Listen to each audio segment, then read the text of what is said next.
म्हणजे डायरेक्ट कवितेला मी सुरुवात करतो. कुणाला डोळे झाकताच सुंदरा दिसते, कुणाला रंभा उर्वशी वसुंधरा दिसते. त्या मशिदीत, देवळात, त्या चर्चमध्ये, गुरुद्वाऱ्यात कुणाला देव दिसला का? पृथ्वीच्या जन्मापासून देव कोणाला दिसला नाही. देव पाहायची गोष्ट नाही. हे गाडगे बाबा सांगून गेले आणि तो दिसणार बी नाही. पण 32 कॅरेट सोन्यापेक्षा शुद्ध आपल्यावर प्रेम करणारे आपले आई वडील या समाजात आहेत आणि ते आपले खरे आई वडील, आपले देव आहेत. आणि फक्त आई नाही, आईन वडील दोघंही बरं का. कारण फक्त आईचं कर्तृत्व श्रेष्ठ आहे का? नाही. कुणाला डोळे झाकताच सुंदरा दिसते, कुणाला रंभा उर्वशी वसुंधरा दिसते. कुणाला डोळे झाकताच सुंदरा दिसते, कुणाला रंभा उर्वशी वसुंधरा दिसते. नव नाटकी जगास न जानो काय काय दिसते, मी डोळे झाकताच राबणारी माय दिसते. वाह, क्या बात. माया मायचं संसारिक ज्ञान बघत गेलो, त्यानं मनाचा अहंकार पुसत गेला. कधी कधी अहंकार व्हायचा. आपण भाषण करतो, व्याख्यान करतो, घरी गेलं की आमची आई म्हणायची, बाबू मुंगी होऊन साखर खाय, हत्ती होऊन लाकडं फोडू नको. त्यावेळेस संसाराच्या ज्ञानात माई आई मला PhD होल्डर वाटते. माया मायचं संसारिक ज्ञान बघत गेलो, त्यानं मनाचा अहंकार पुसत गेला आणि सतत चालणाऱ्या बापाच्या पायाच्या भेगाईत मला यशाचा मार्ग दिसत गेला.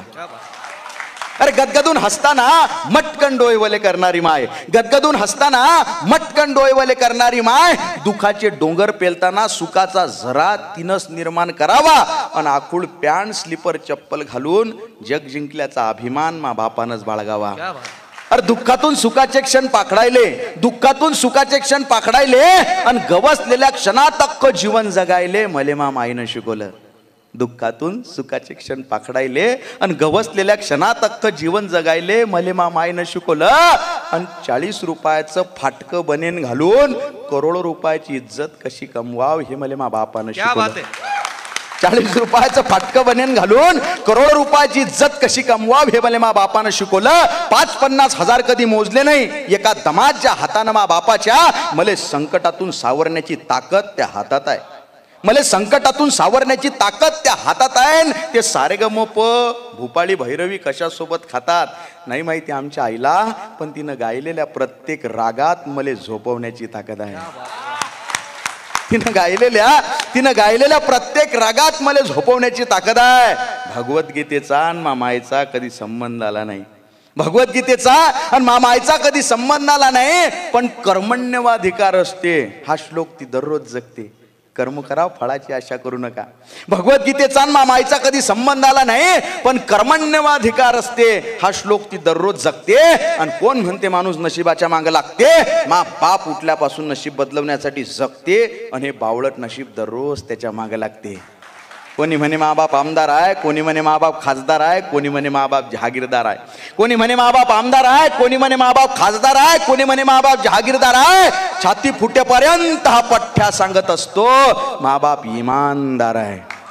हा बाप इमानदार आहे. मानलं रे, मानलं की आमचा बाप आम्हाला गरिबीनं पोचतो, पण आम्हालाच माहित आहे तो त्याच्यासाठी काय काय सोसतो. असतील लखोपती करोडपती लोक या जगात, पण हसून दाखवा आनंदात जसा मा बाप दुःखात हसतो. हसून दाखवा आनंदात जसा मा बाप दुःखात हसतो. कितीतरी सुंदर चेहरे हजारो नजारे पाहिले असतील काळवणलेल्या डोळ्यानं मामायच्या, पण घमंड आहे मले की आजही माझा चेहरा तिला जगात सगळ्यात सुंदर दिसतो. भाऊ मातीचं घर, मातीचं अंगण, मातीची चूल, अख्खा आयुष्य मामाईनं मातीतच कालवलं. मातीचं घर, मातीचं अंगण, मातीची चूल, अख्खा आयुष्य मामाईनं मातीतच कालवलं. लोक म्हणती असतील बापाले की काय तो कमावलं.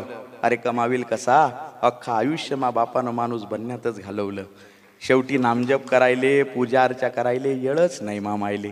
शेवटी नामजप करायले, पूजा अर्चा करायले येळच नाही मामायले. तरी तिच्याच मनात मले खरा ईश्वराप्रती भाव दिसतो. आणि मंदिरात जाणं सोडलं रे मी बी, कारण उन्हानं काळवणलेल्या मा बापाच्या पाठीवरच मले संध्याकाळी देव दिसतो.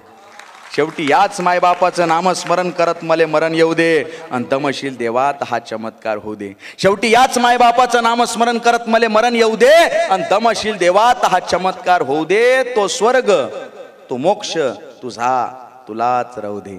तो स्वर्ग, तो मोक्ष तुझा तुलाच राहू दे. पुन्हा फक्त एकदा याच मायबापाच्या पोटी जन्म घेऊ दे, पुन्हा फक्त एकदा याच मायबापाच्या पोटी जन्म घेऊ दे. धन्यवाद.